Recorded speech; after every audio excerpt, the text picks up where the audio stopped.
fix a bug, you can create a bug. So one of the sayings of productivity. Boy, okay, we're going to have a whole... Why don't you come on up here? So one of the sayings of productivity is what you did yesterday will determine what you can do today. So you get to that point where you have 0 defects in production, that automatically ups your productivity rate for what you're doing presently. You know, you're my best straight man that I could ask for it. That is true, because when you have, as Israel Gatt will say, very low technical debt, you're free, you know, versus being burdened. And the next release has all of your full attention to be able to dedicate to what you're building without splitting your mind in half and having to multitask. Because what we also see is teams that multitask have low productivity. All right, so single tasking teams co-located are the best. But if you've got technical debt and you're split and you've got attention deficit disorder from fixing bugs all over the place and putting out fires, when you go back, you know, you've missed a meeting, you know, something didn't get reviewed, you weren't at the daily stand-up, you know, it carries over. But it doesn't if you don't have that technical debt. Excellent, excellent points. Thank you.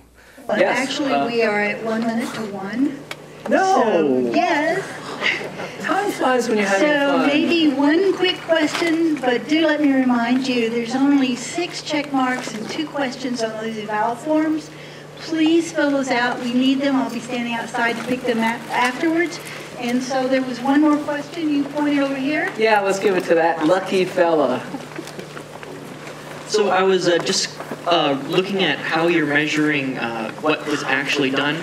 You were talking about in points in the presentation, but then in this program it was like lines of code? Code, points, and stories, yeah. Okay, right. so is there a mix of ways you generate what was actually completed, or is it all just one, or how does that work when you're comparing points to, you know, some of the oral?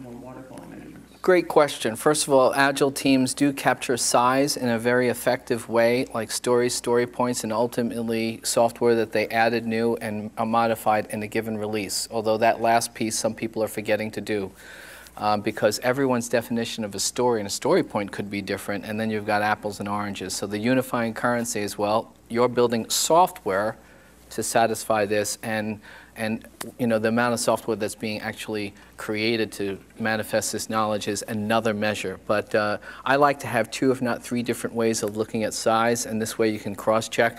You can also start to get an understanding of complex stories tend to have this much software, simple stories tend to have less, that much software, and later on when you're doing release planning and we say in this pie of complex, average, and simple, this is the story count, you can literally get a feeling for the forecast of the amount of software you could be dealing with, which is great. And so it's more is better. Generally 2 to 3 measures are fine. 4, 5, 6 get to be too much.